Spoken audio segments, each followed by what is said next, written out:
Thank you very much, Tony. And for those of my staff who are here, can I say thank you for coming?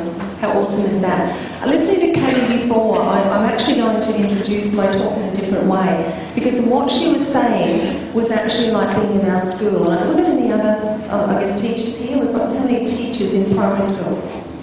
Fantastic. And all Logan, I'm guessing? Yeah, so I bet you can totally relate to what Katie was saying. I'm sitting there thinking, yes, that's our school, what do we do? So I want to help you a little bit along the way today and basically give you some ideas and some thoughts and some things that you can go back into your schools and you can do in regards to oral language, but I'm sure it's going to assist with their behaviour as well. Something I sent out to the staff last night, I thought it was gorgeous, and I think it's worthwhile sharing because it related to what Katie was saying. So it said, when we only look at behaviour, we stop seeing the child and only look with an intent to judge whether we need to reward or punish. When we look behind the behaviour, we see that little struggling human, a little human who needs our help with something. That's exactly what Katie said, isn't it? So what we need to do as educators is to actually find what it is that little kid is going for and differentiate what we're doing in our schools to make that child become, or help that child become the best that they can possibly be. I'm seeing some head nodding. Would you agree with that? Yeah, my word. So simply, quietly, coincidentally, it went out to our staff last night. So there you go, we're on the same track. So chatter matters, the importance of oral language. Hand up if you know how important oral language is. Okay, great. Hand up if you really know how important oral language really is. Okay, that's good, that's good. So what am I going to do today? I'm going to repeat myself a lot, I hope. And by repeating that, I'm going to get you to really understand not only how important it is, but how passionate I am about oral language. So let's start. Along the way, if you'd like to ask me questions, I'd like to encourage that. I think that's important. At the end, if we've got time for that, you can ask me questions there if you didn't feel that you wanted to interrupt me. So currently, I'm the acting principal of Kingston State School, and I believe I have the best job in the world. Probably the most challenging job in the world, but we asked our staff today about what our best job, we did the fish philosophy, and I actually had to say the best job I'm in, or the best job I've ever done, is the one I'm doing now. So, working together for Logan kids, that's why I'm here, and I guess that's why you are here as well. Oral language. It's essential for successful relationships to occur, for success in literacy and indeed wider learning success. Language that is heard, this is really important. Language that is heard must be fully understood before the language that is read can be decoded and understood. Do you understand that? Really important stuff. We also use language to express our thoughts. Firstly, at the oral level, and later encoded into print. So it's actually a lot more complex than what we think. So what do? We literally live at the level of our language. So oral language proficiency assists the establishment and maintenance of personal and social relationships. There you go. What do we do every single day? We participate in personal and social relationships. In communicating and meeting everyday needs, we need oral language. In managing our core business, in teaching and learning, because that's what we do, we need oral language. Recreational activities, health and financial affairs, in even optimising employment opportunities, in every single facet of our lives. Are we getting how important oral language is? Because I tell you what, a few years ago, I actually took it for granted. I thought, I get oral language. My specialty teaching was the early years before going into admin. I actually went up and taught Year 6 for 5 years and had a ball, and actually used the same philosophy and love of learning and teaching that I had in the early years. I applied that in the upper school. So what do we know as educators? We know how important oral language is, but if we don't have any data, and our data doesn't tell a story, well, we really don't have a problem. So we know we need to drill down to our data. So if we don't have a problem, there's no action. Here's some facts. So reading and writing float on a sea of talk. I love that. I'm a great storyteller, I love stories.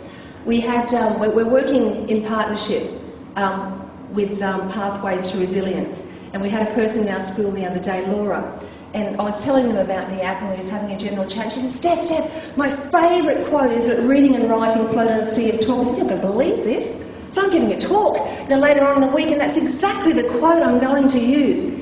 It's true, it's awesome, believe it. Share that with your parents. Next fact. Skilled and knowledgeable young people are Australia's most valuable resource for the future. You bet they are. Smart kids, smart adults, smart country. So we need to give our children the very, very best possible start that we can with oral language. Last point, the cost of illiteracy to the global economy, and this was back in 2012, so I'm guessing it's changed, is $1.1 trillion. Imagine what we could do in schools with $1.1 trillion. Wow. And we're using it to band-aid and solve or not even solve, but deal with the problem as it stands today. So imagine if we got this right back in 0 to 8, and we were able to make every child literate. We were able to ensure that every child in Logan had a fantastic start to life. We wouldn't be spending $1.1 trillion on illiteracy. Interesting fact, 20% of 4-year-old children in Australia have difficulty understanding and using language. That's a lot. 1/5 of our 4-year-olds. 14% of 15-year-olds have only basic literacy skills. Wow. 46% of young Australian offenders have a language impairment. Wow. See, imagine if we were to prevent the problem back in this play space, we would be preventing a lot of the money and a lot of the concerns, a lot of the worries that are happening. Next one. Children with language impairment are 6 times more likely to have reading problems than children without. Here's our data. A little bit scary, isn't it? There is a high correlation between communication difficulties and poor mental health. I don't think anybody would argue with those points. And I'm sure we've all seen this, but once again, bringing the data to you. So by the age of 4, a child in a typical professional family has experienced 45 million words. Wow. Whereas a child in a less advantaged family has only heard 13 million words. So it's over 3 times fewer, which straight away puts them at a disadvantage in our schools from day one. And you can have a look at the graph there as well. It's pretty amazing. I'm a visual person, so I have a look at that graph and I think, wow, scary, isn't it?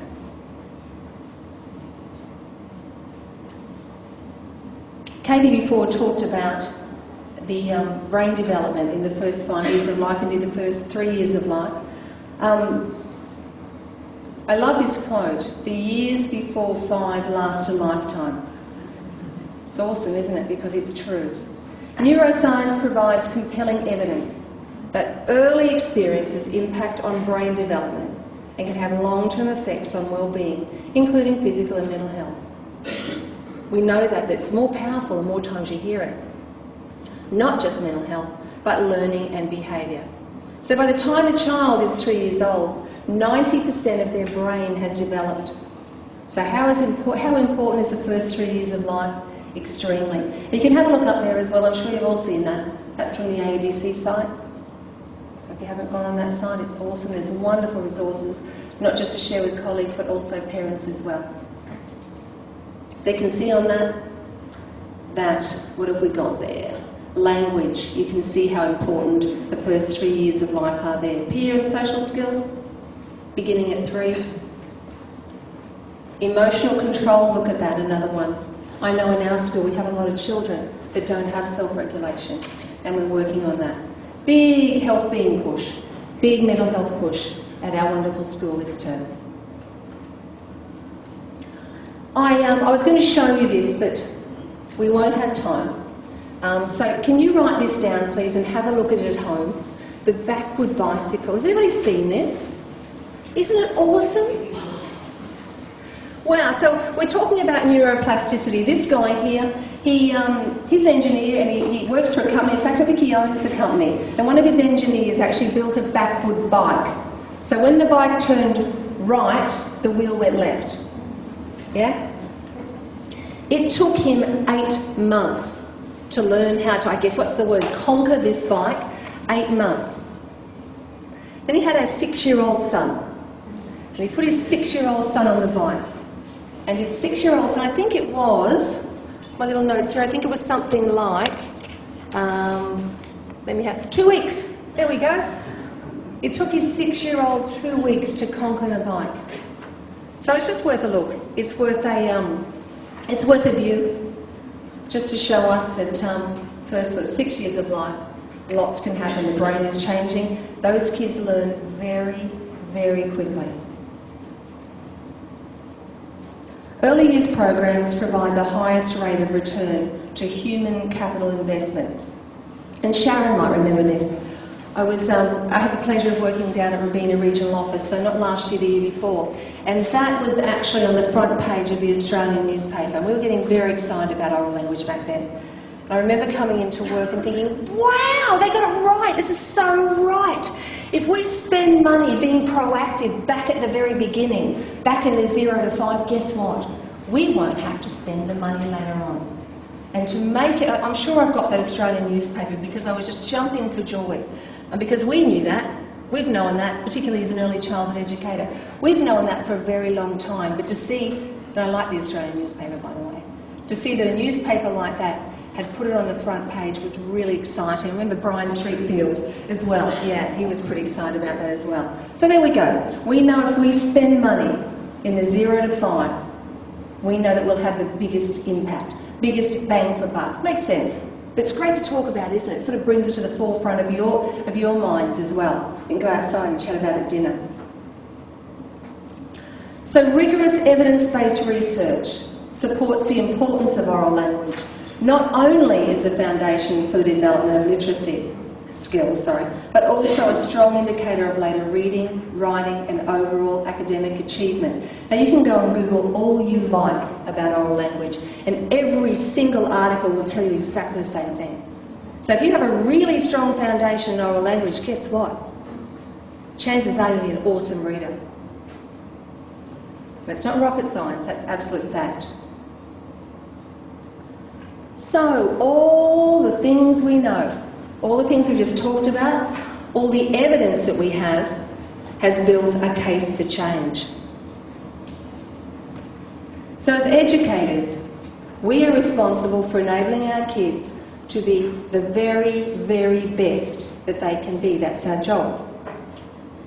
It's not just our responsibility, we're also accountable for that. Two very different things. I can be responsible in my role, I can turn up for work every morning. That makes me responsible. To be accountable for every kid in my school, to ensure that they have authentic learning and there's an authentic curriculum happening, I need to be accountable for that and make sure that our teachers are on that path with me and we're doing it together, collaboratively, we're working together. Really, really important. We need to give children the tools to succeed. Plan opportunities to talk, share books, and very, very importantly, we need to build their vocabulary. Actually, probably a good point to stop now and chat. Remember back at a previous school that I was in, and we were working really, really hard on oral language in the early years. So the prep kids, we had it humming. We nailed it. And our data showed us that. What I had forgotten about was that did the upper school, let's even say from year 3, so from year 3 up, did they get oral language? Did they know what we were banging on about in the early years? They did not. And it dawned on me overnight and I thought, wow, how embarrassing, what a fool. How silly was I to assume that they would know what we already knew in the early years. So what did I do? Put a PowerPoint together, as you do, and got the whole staff together and I gave a talk about oral language, not just in the lower school, but I talked about the importance of ensuring that if we are doing a really good job in the lower school, that we actually need to continue that right through to then it was year 7. And the room was silent, a bit like now. The room was silent. And they listened and they nodded and they got it. But had I have not woken up and thought, you know what, they need to know what I know. The wrong thing is that I assumed they should have known, and they didn't. They didn't know how important it was. So back at this previous school, what we then did, we just made oral language rock down in Crick, and we made oral language rock in Year 7. And our data, even today, at the previous school, we're doing really, really well. So I guess what am I saying to you? What's the message behind that? Never assume. So if you go back to your school, and even if you're a deputy or you're a hostess or whatever you are, don't assume that your staff know what you think they should know. You need to ask them. And if they don't know that, you know, that's actually okay as well. It's okay not to know. But once you know, then it's not okay. So that's what we talk about at Kingston as well. I want to show you this. I love this clip. If I can get this happening. And apologies to my staff because I've already seen this. Interesting, isn't it? I mean, I had a giggle about that when I first saw it, but I guarantee that there are kids like that in our schools in Logan. There are kids that are that awesome. It's his vocabulary that changed that. Somewhere he's had experiences to know what those words mean. If I was his teacher and I was teaching adjectives and I was teaching simple adjectives, I'm failing that kid. So they're in our classrooms, and it just shows. I loved it because it just shows, look, even though it's probably not real, yeah, we know that. But we know there are kids like that. Just be mindful that they are there, and you watch them. They're the kids that can articulate. They're the kids that can read brilliantly because they know what those words mean. They can also write brilliantly because what you do when you know those words, you transfer them into your writing as well. So vocabulary, here we go. The importance of vocab cannot be underestimated. It's critical to reading success, which is what we just said, as comprehension improves when you know what word means, just like that dude there on the screen. So words, the currency of communication. I love that. Words are the currency of communication. So a robust vocabulary improves all areas of communication.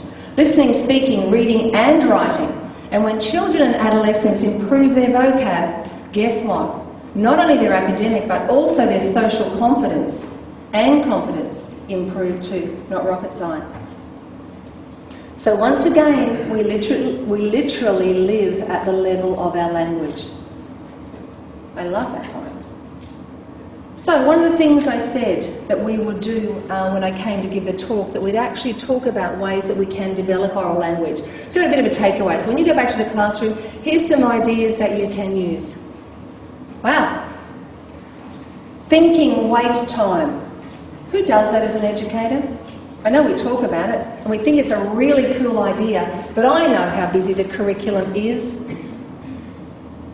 I'm not sure about an authentic curriculum, but I know how busy a curriculum is. So what you really need to do is to actually, when you're asking kids to respond to you, you need to give them at least 3 to 5 seconds thinking or wait time. To allow them to process and give more complex answers. So by giving more complex answers, they're getting better at their oral language.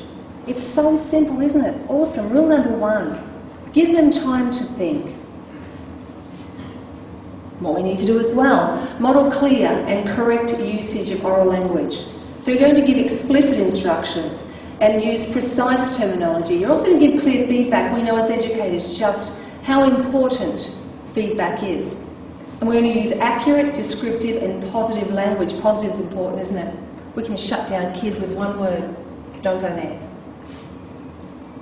Monitor student understanding. Make sure they understand what you are saying. Because if they don't understand what you're saying, they're going to get incredibly frustrated, and we don't want that for our kids. So if you've asked a kid to go out to the port rack and get their hat and they haven't got their hat, chances are it's not because he or she is being naughty.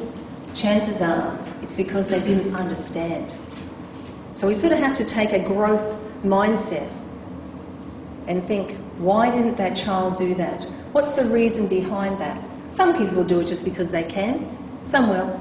Most not. So monitor the student understanding. Rephrase the question. Adjust language according to student needs. That's important. Make sure again they understand what you're saying. Teach active listening. I love this. Did you know that listening is a skill? And so often I'll hear teachers say, oh, he won't listen. No, Steph, he's not listening to me. Here's my answer. Have you actually taught that child to listen to you? Do they know what listening looks like? Have you given them an A exemplar? Wow. And until somebody stops and they actually remind you that it's a skill, and don't assume it, because unless we teach the kids what they need to know, they're never going to be able to do what we want them to do. So remember that teaching listening is a must in every single classroom. And we do that. It should be on day one. We're going to make sure our kids know how to listen. I'm going to role model. I'm going to show you what you need to do to be a great listener. So build on student language, adding new information to a student response. Extend a conversation through questioning, reinforcing language through repetition. Build oral language development into daily routines and classroom activities. Be conscious in your mind that you are actually doing that, because once again we just take it for granted. Know that when you're talking to your kids, an exit strategy might be that they're only actually going to put in a sentence what they did on the weekend. That's oral language. They might be using a few adjectives, a few describing words, describe something in the classroom. It's oral language. So have a purpose for what you're doing. Make your curriculum authentic. Think about the kids that you're teaching. And I know as a parent myself, I simply want the best for my children. I'm sure you do as well. So provide opportunities for social interaction. Oh yeah, it's great. Play-based learning. Encourage discussions and conversations. Do kids know how to have conversations? I don't know. Unless they're with a family that sits around the dinner table, or they go on picnics, or they do great things together. They probably don't know. And that's our job as educators, to ensure that they do. Explore storybooks together. I'll run out of time. I was actually going to read you a story. I was going to read you Who Sank the Boat, and I was going to show you the animation and how, when you're reading to a kid what it should look like. I'm sure you're all awesome at it, but sometimes it's really fun to see somebody else do it. So we'll see how we go for time, but it's sitting there, one of my favourite books, Who Sank the Boat. I like using that analogy when I say to kids who have had a bit of a bad hair day. Oh, Mrs. Crick, it was such and such. Well, actually, it wasn't such and such. It was a whole lot of things, and one thing just tipped the boat over. So it's a pretty awesome book to share with the kids who struggle in your office every day. We see a lot of them. So, model thinking processes through Think Aloud. Gee, they're important. You can actually talk through what you're thinking with kids. I love Think Alouds and guided reading. Think Alouds are gold. That's a whole an hour seminar, isn't it? Consider the language demands of each lesson, subject-specific vocab. If we're having a science lesson and you're talking about Tier 3 vocab, that's okay, just make sure the kids understand it. At our grade school, we had an example. I was talking to a teacher. He was talking about a maths test. He said, the kids didn't do very well, Steph. Wonder why? Show me the maths test. In the maths test, it talked about, I think it was a chicken pen. I don't know if anyone else has seen that test. And first thing I did, because I guess my focus in my headspace is more about literacy, I said, mate, do they know what a chicken pen is? Guess what? They didn't. How can they work out the answer to the problem if they don't even know what the problem is about? Huge lesson in that one. Make sure the kids understand the vocabulary if you're expecting them to do well. Set them up for success. So important. Look at this. And don't be afraid to correct children's communication. They learn from you. You are their role models. It's important they know and hear it right. Okay, oral language skills continue to be important throughout all the school years, in fact throughout life. Just repeating myself again, we live at the level of our language whatever we can articulate, we can imagine or understand or explore. Love this. The US National Institute of Child Health and Human Development concluded that parenting is the primary influence on children's development. We know that. So we see kids for X amount of hours a day. What happens when we don't have them? Love this. I shared it with my staff the other week as well. In one school year, a child spends 7,800 hours at home. That's a lot, isn't it? And then 900 hours at school. Which teacher should be the most accountable? Really, really powerful. Put that up in my office, it's not up there yet. Foundations for future learning are established well before children start school. We know that. We know how important 0 to 5 is. Experiences of the early years have a huge impact on whether children succeed at school or they struggle at school. So what can we do about it? Just for 1 minute, if you can turn to the person beside you, behind you, and just have a chat about what you're actually doing about that now. Just have a little bit of a chat, please. Here we go. Number 1. This is my biggest thing in the 0 to 5 play space. We just saw back how many hours kids spend at home. This is what we need to do. We need to support parents on their educational journey of their kids. Really, really important. Because what I have learned, particularly over the last couple of years, is that parents can't know what they don't know. And guess what? It's not their fault. So once upon a time I was probably arrogant enough to think that everybody should know that. I've certainly learnt that's absolutely wrong. I've had an absolute privilege being on a journey with oral language with Indeed at the moment, and I've talked to parents. We had a wonderful speak program running in Reading Libraries, and what I learned from that I would go in as a deputy principal back then, and I'd actually go and run programs for parents. And the parents I spoke to told me lots and lots of stories. I didn't know that, Steph.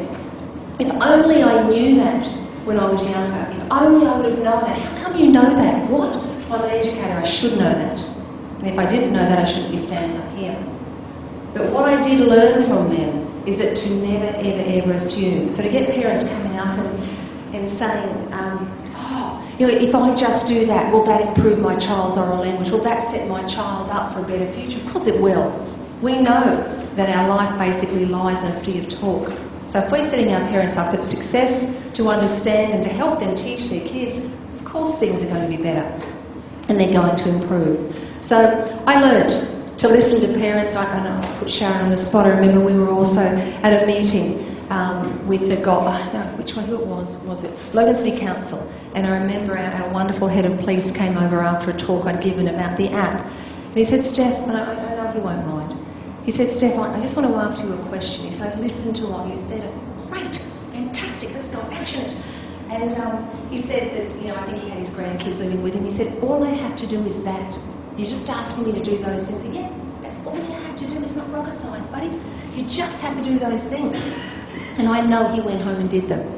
And so we've got someone that we absolutely have the utmost respect within the community. It wasn't his fault because he didn't know what he didn't know. As an educator, I failed him somewhere, or we failed him, because we assumed they knew and they did not. So how simple is this? Support our parents. Number 1. Make sure when you go back to your schools that you absolutely do something for your parents. Let them know that oral language matters. Help them, support them. Email me, I'll help you as well. Very, very passionate about this.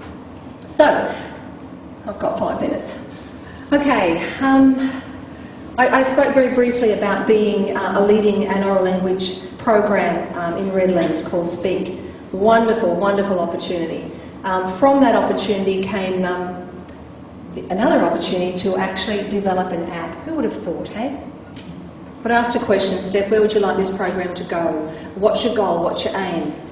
What would you like to do? What's your icing on your cake? The cherry on the top. And I simply said I'd love to do an app. And we did. Awesome stuff. The beautiful thing about this app was the fact that it was done 95% in our own time. So we had a partnership with Reading Libraries, we had a partnership with Queensland Health, and of course Education Queensland. And the people I work with, a couple of teachers from Cleveland and a friend who had come to see me speak at Reading Libraries, and she actually rang up because she was so rapt. She worked for Queensland Health, and the story goes that she then helped me build the app. Wow, awesome stuff. So what did we do? Why did we do this app? We did an app because it became a portable PD for parents. And what I said, the parents can't know what they don't know. So what's really powerful an app is, because you go right across the world. So last year I was tracking it, so it was being downloaded in Spain and all over the world, which is pretty awesome. There were thousands of downloads. We made it to the top 50 at one point on downloads for Apple, which is pretty amazing. So what does this app do? You've got a handout down there, there's extra ones, so you can actually take them with you. If you're in a daycare centre, I'd love you to put it out there. It's a labour of love, 95% of our own time we did this, and I'm really proud of this, because I think that shows that's a true passion. You do it because you know you can make a difference, and that's what really matters. So, Chatter Matters, make it happen, speak. And last year it was actually published by the Queensland Government, which is sort of really... wow, who would have thought? So you can download that. You can see at the top there, so the little speech marks. Help of a lovely design team in at Mary Street. I met some amazing people on this journey and will be forever grateful. So what does it do? When you download this, do it tonight, have a bit of a sticky beak at it. There's an app index, there's top tips, so 5 top tips. If you do nothing else in your school newsletter this week, please put the 5 top tips in. It was done in consultation with the speech language pathologists from our wonderful region, Southeast region. About Speak, it'll talk about the amazing people that helped us get this happening. And down the bottom, this is really awesome, because we have 0 months, 13 months, 2.5 years, 3.5 years and 4.5 years, and when you go into those, that's when the fun really happens. I'm just going to bring all of that up. Oops. Because there are activities, and the whipping thing about this is the fact that they're free. Wow! So you go into here and they don't cost a thing. So you don't have to go to the shop and spend $100 on something. It's like using a tea towel. You know, I did bring that as well. It's free stuff that parents can do to support oral language. I've also had the pleasure of going in and chatting at different seminars, and one we were at earlier this year at Wollongong. I remember talking to someone, and she's on a phone, and she came up to me and said, "Oh, excuse me, I've got to share this." And her childcare centre was over in Perth, and she'd already texted the childcare centre and said, "Download the app." They were already using it and sharing it with their staff. How awesome is that? So, full of free ideas. To make it an app, we also had to put some games on there. So it actually downloads into Google Earth, and there's also a game where you have to guess the sound. Otherwise it became I think it was like a portable web page. So it had to become a real app. I learnt a lot about app. I didn't obviously do the behind the scenes stuff, but we did a lot writing the stuff, so had a huge part of that, and also finding the pictures that match the words, because you know how important pictures are, yeah, when you're putting text together. We had to think of all of that. What's going to capture a parent? What's going to make them open that one and say, "Oh, wow, I didn't know that." There's something in there about active listening. There's something in there for everybody, because every person on this planet actually deserves to look at that. It's really important that you share that and put it out there. At the moment, a little bit behind the time, but we're working with our physiotherapists in the region to actually put a second part to that. So that would go into gross motor. So that the dream is to actually have all of our AEDC areas on the app, but time will tell. But there we go. So your homework tonight, maybe, is to go down and download that app. So, like I say, the flyer's there. It's on both Google Play and from the Apple Store. We know that chatter matters and that we absolutely need to make it happen. And I hope my passions come through, if nothing else. It's an absolute privilege and joy to be up here talking about something that you know can make a difference, and to actually be actively engaged in that process. So there we go. Seriously, it's that simple. So I think when we leave here today, we do have our homework. Download the app tonight, but simply go back into your schools and relook that growth mindset, and relook at just how important oral language is, because if we get that right, guys, that's absolute gold. We know in Logan or anywhere else that we can make an absolute difference to our kids and give them the education and give them the life that they are so deserving of. That's it from me. Thank you for listening.